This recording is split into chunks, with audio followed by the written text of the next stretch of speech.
पाऊस गेला आणि पडली थंडी आणि या थंडीत आमची कलमं फुटली आणि आमचा सीझन अगदी जोरात सुरू झाला। आज आम्ही आलोय पावडर रिव्हर। तर मित्रांनो आजचा ब्लॉग आपला शेवटपर्यंत बघा। तर मित्रांनो मी चैतन्य स्वागत करतो माझ्या मिनी ब्लॉग मध्ये। तर मित्रांनो आज आम्ही सकाळी उठून निघालो जाकादेवीला, कारण आम्हाला पेट्रोल पंपावरनं डिझेल आणि पेट्रोल आणायचं होतं मिक्स मध्ये। तर मी निघालो जाकादेवीला आणि आमच्या सोबत आहे ही दोघं जण बिनभाड्याची, यांना नेले जाकादेवी। तर मग मी पेट्रोल पंपावर आलो, त्याला पैसे दिले आणि म्हटलं की आता मला मिक्स मध्ये डिझेल आणि पेट्रोल दे।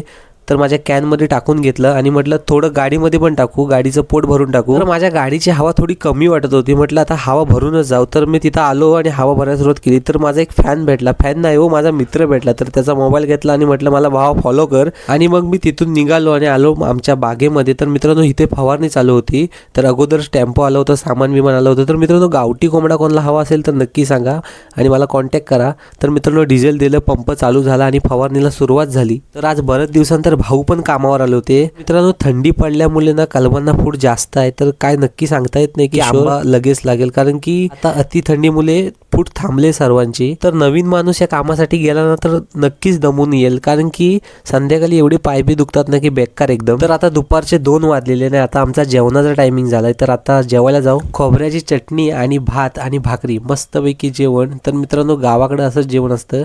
तर मस्तपैकी दणकवलं आणि म्हटलं झोपून जाऊया थोडा वेळ। मित्रांनो आई ती आई असते, बघा ना त्या कोंबडीनं तिच्या पिल्लूला पाठीवर घेतलंय। तर आम्ही कायम तयार असतो, बघा ना आमची एक मशीन बंद पडले आणि दुसरी मशीन इकडे लगेच लावलेली। आम्ही बी प्लॅन तयार असतो आमचा कधी पण। जीवन असावं तर ह्याच्यासारखं, बघा कसा आरामात झोपलाय, काय काम नाही, मस्तपैकी झोपायचं। फायनली आमचं काम जवळ आटपलंय। तर आम्ही आता सर्व आटपायचं बघतोय। ओमचा कामावरचा पहिला दिवस आहे, कारण की त्याला ह्यातलं काहीच माहित नाही। तर जवळ सर्व आटपलंय, आम्ही गाडी पण भरले, सर्व सामान एका गाडीमध्ये भरलं आणि कुत्रा पण बसलाय। तर आजचा ब्लॉग कसा वाटला नक्की सांगा।